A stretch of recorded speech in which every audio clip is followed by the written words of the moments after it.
네, 마켓 리더의 특급 전략입니다. 그전에 또 외신 한 가지가 들어왔습니다. 이 금이나 은 같은 원자재 상품 가격이 급변할 경우에 그 거래소는 증거금을 인상합니다. 시카고 머천타이드 익스체인지, 시카고 상업거래소에서는 금과 은 선물의 증거금을 대폭 인상한다고 밝혔습니다. 시장 안정화 조치의 일환이라고 합니다. 금과 은 가격 너무 급변하고 있기 때문에 다시 외신을 한번 전해드렸습니다. 시장 안정화 조치라고 하니까 좀 안정될 수 있다면은 코스피도 좀 안정을 찾겠죠. 낙폭은 좀 많이 줄인 것 같습니다. 마켓 리더의 특급 전략 시장 중심을 다시 잡아가는 시간이고요. 현대증권 투자 컨설팅의 하용현 센터장 함께합니다. 안녕하십니까? 안녕하십니까? 네, 지난달부터 우리 코스피 참 해외에서 더 이상 악재를 뭘 찾아봐야 될지 모르겠습니다. 하도 새로운 것들이 툭툭 나오니까 이제 상상할 수 있는 악재들은 대부분 나온 것 같긴 한데 우리 시장 여러 가지 변수들이 지나온 흐름들이 있을 거 아닙니까? 네. 정리를 한번 해보고 앞으로의 전망도 들어보죠. 일단 정리부터 해보죠. 네, 참 어려운 시장인데요. 지난달에는 북한에서 이제 도발적인 언행이 이제 계속 이어지면서 투자 심리가 굉장히 급냉하는 그 모습이었고요. 지난주에는 또 그 실적에 대한 우려감이 투자 심리를 또 한 번 또 위축시켰습니다. 그리고 어제는 또 중국 그 G 위기라고 그런 표현도 하는데요. 그래서 중국 경제도 이렇게 생각만큼 이렇게 좋지는 않은 것 같습니다. 그래서 저희가 이제 지난달에 제가 와서 어느 정도 좀 시간을 두고 좀 진행이 되겠지만 좀 오르는 쪽으로 방향을 말씀을 드렸는데 그렇게 되기까지는 조금 더 시간이 필요하지 않을까 이런 생각합니다. 일단 시장에 중요한 변수는 네 가지로 요약될 수 있겠는데요. 첫 번째는 그 실적 관련된 얘기고요.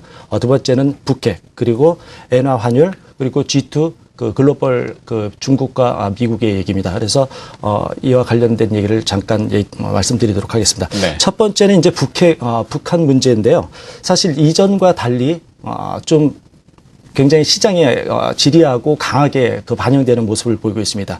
사실 어떻게 보면은 최악의 시나리오를 가장 우려할 텐데 그 시나리오는 시장에 별 의미가 없다고 생각을 한다면은 지나치게 반응하는 그런 것도 좀 지양할 필요가 있을 것 같습니다. 다행히 최근 북한과 관련된 이슈는 영향력이 조금씩 줄어들고 있고 미국 캐리 그 국무장관이 특사 가능성도 언급한 것으로 보이는데 좀 시간이 흐르면서 좀 잠잠해지지 않을까 이런 생각을 합니다. 우리가 이제 우려하는 바는 당장 이제 실적과 관련된 얘기입니다. 지난주에 GS건설 실적 쇼크로 인해서 여타 종목들까지 좀 파급 효과가 좀 진행된 모습인데요. 자료 화면을 보면서 말씀드리겠습니다.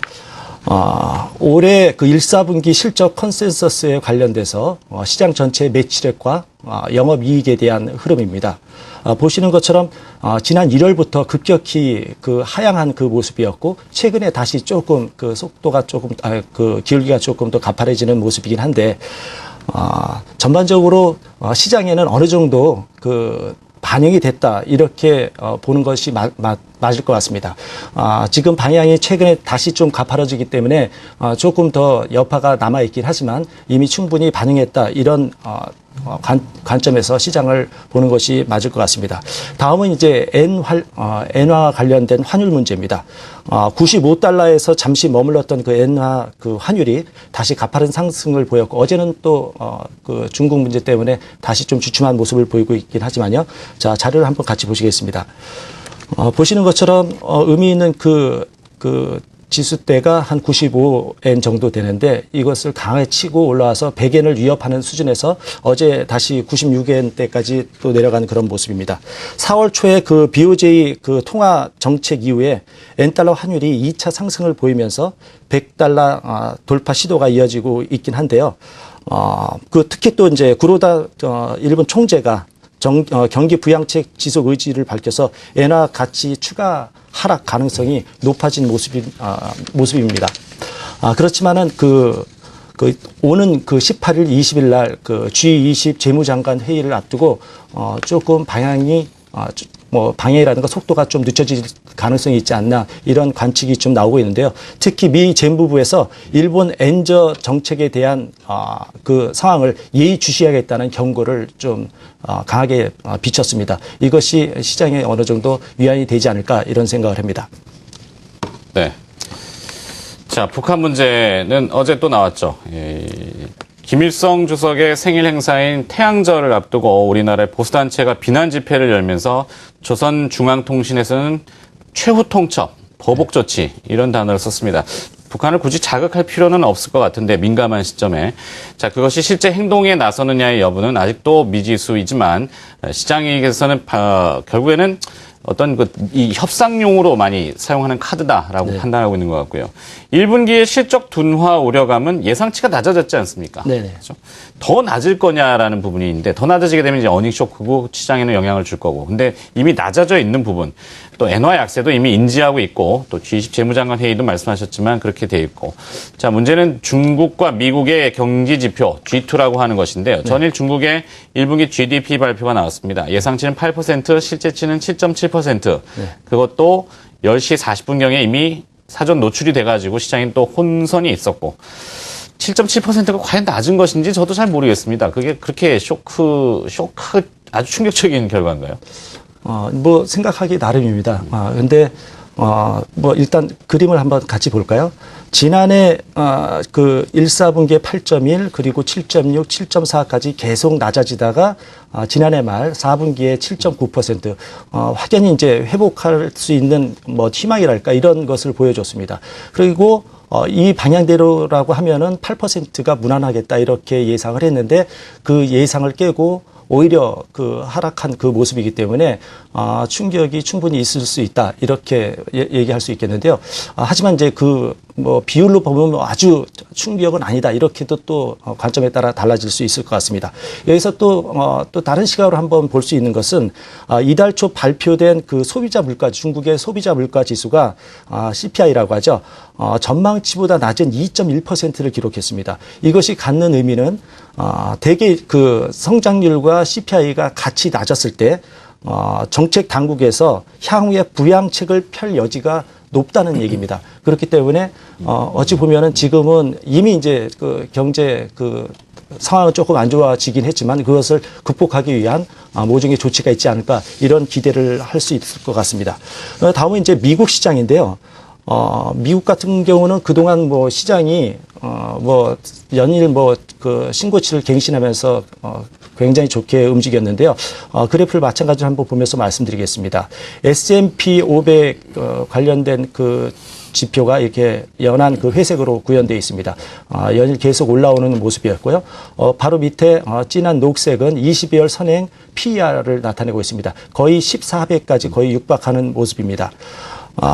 일단 그 시장이 굉장히 가파르게 올라왔기 때문에 그것만으로도 좀 이거 좀 쉬지 않을까 이런 우려감들이 좀 있던 차에 이런 얘기를 하죠. 웃는 아이, 울고 싶은 아이한테 뺨을 때린다 뭐 이런 표현이 있는데 그 격언이 좀 생각이 나더라고요. 연초 이후에 가파른 그 주가 상승에 대한 그 밸류에이션이 어느 정도 부담스러운 위치에 있는 상태에서 중국에 대한 그 안 좋은 지금 지표가 나왔고 특히 미국 내에서도 주택 시장 변수가 6개월 만에 최저치를 보이면서 어저께 큰 폭으로 하락을 했는데요. 하지만 그 또 다른 측면에서 볼 수가 있을 것 같습니다. 미국의 시티그룹의 그 1분기 순이익이 한 30% 증가를 했고요.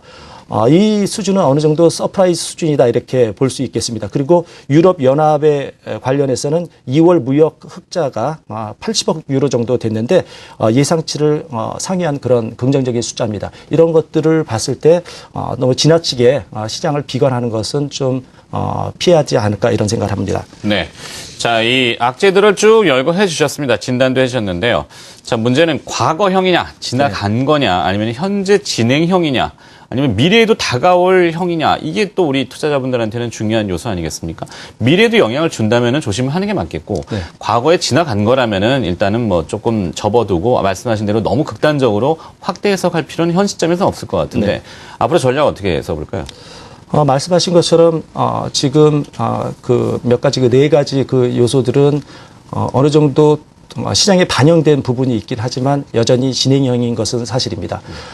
그래서 나머지 그 여파가 어느 정도가 될 거냐 하는 문제인데 상당 부분 반영된 상태이긴 하지만 투자 심리라는 것들이 잠깐의 어떤 그런 그 재료의 돌발적인 재료에 의해 가지고 또 크게 움직일 수 있는 것들을 감안하면은 제가 이 시간에 나와서 누차 말씀드리지만 가장 중요한 것은 시장에 대한 전망 그것보다는 시장을 어떻게 대응하느냐. 조금 더 구체적으로 말씀드리면 어떻게 위험 관리를 하느냐 이것이 훨씬 더 중요하다 이렇게 말씀드릴 수 있을 것 같고요. 그럼 시장을 어떻게 접근을 하느냐 하는 문제인데 일단 어닝 시즌이 지금 본격적으로 들어왔기 때문에 상대적으로 그 이익 전망이 안정된 섹터에 대한 접근이 유리할 것 같습니다. 이와 관련해서 그림을 하나 마지막으로 갖고 왔는데요.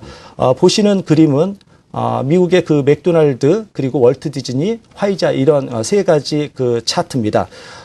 맥도날드 같은 경우는 그 필수 소비재의 대표 주자라고 할 수 있고 월트 디즈니 같은 경우는 엔터테인먼트 그리고 화이자는 헬스케어의 대표 주자라고 할 수 있겠는데요.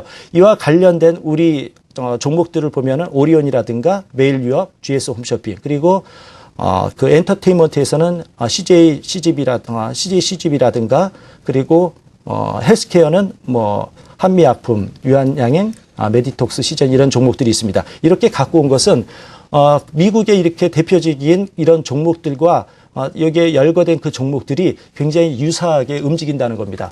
그간 우리 시장이 미국 시장과 디커플링 그런 논란이 굉장히 있었는데 일부 실적이 좋은 그런 부분들 이런 부분에 있어서는 같이 커플링이 되고 있다. 이런 것들을 생각했을 때 우리가 당분간은 시장이 안 좋기 때문에 좀 보수적으로 좀 관망하는 것이 필요하긴 하겠지만은 시장에 진입한다고 했을 때는 실적이 그래도 양호한 이쪽에 초점을 맞춰서 접근하는 게 유리할 것 같습니다. 잘 알겠습니다. 마켓 리더의 특급 전략 시장 중심을 다시 세워보는 시간을 가졌습니다. 현대증권 투자 컨설팅의 하용현 센터장이 수고했습니다. 고맙습니다.